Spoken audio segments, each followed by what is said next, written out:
to Raymond H. Thompson. This is really a rare opportunity for us to have this distinguished group of people together, a distinguished group of scholars and educators.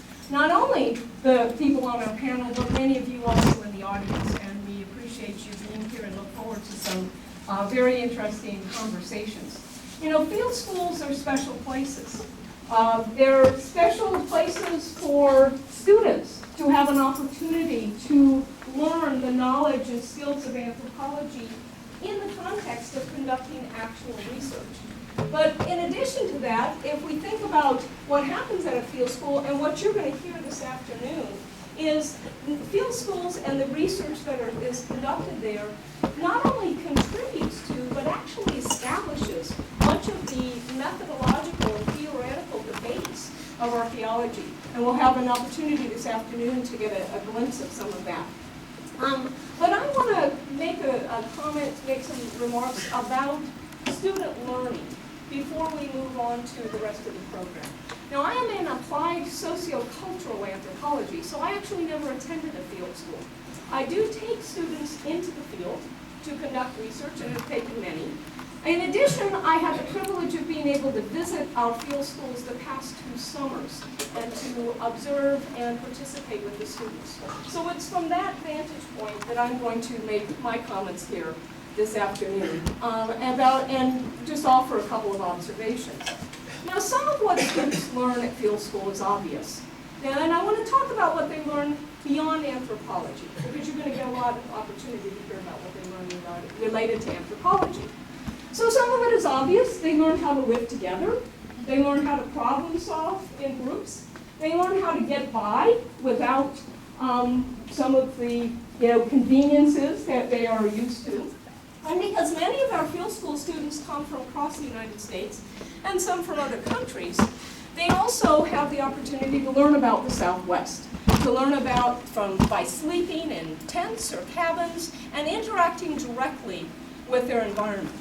And particularly in this age of technological gadgets, this is an opportunity for students to unplug, to get away from their cell phones, their internet, and many of the other things they've come to rely on, and to actually interact face-to-face with the other people, as well as to interact directly with their environment and materials in their environment. So, but even more fundamental, one of the things I've observed is they have the opportunity to learn about ancient technologies. And so I'm going to offer 3 examples today to give you an idea of some of the ways that they do that. And not only ancient technologies, but also ancient practices. So the first one I want to talk about is the tire jack. And one of the things that I have learned, and many of you, if you've been to field school, know that flat tires do occur. And I was told by one of the field school staff that in fact they had had a flat tire. And so the staff were getting the jack out and starting to change the tire, and one of the students came over and was watching and said, you know, I've never seen anyone change a tire before. Not that I've never changed a tire myself. I've never seen anyone change a tire. So this staff was able to offer this very important skill and an opportunity to that student. Now, it doesn't stop there. Also, this past summer, I was told by one of the staff that they had an opportunity to help another student learn about another technology we don't use as often anymore, and that is that this student was assigned to dishwashing duty. Now, the student was standing in front of the sink, but was picking up each fork or spoon and putting a little soap and washing, and then rinsing it and putting it down. And so the staff member came along and said, you know, you can fill the sink up with soap and water. And then you can wash all of these at one time and rinse them and go on. So again, a rare and important opportunity. And the final one is one I observed myself. I had spent the night and was having breakfast with the students, and they were getting ready for the day and talking about, as students will, what they're wearing, their tan lines, all these important things that they're getting ready for. And they started to comment about the odd tans they were developing on their wrists. And what ensued was an entire discussion about the fact that none of this small group of students had ever worn a watch before field school. And that they had to get a watch for field school, and so they did, and it was affecting, of course, their tan line. And the best part was the comment at the end where one of the young women looked at the rest of the group and she said, you know, it's really not that bad. It's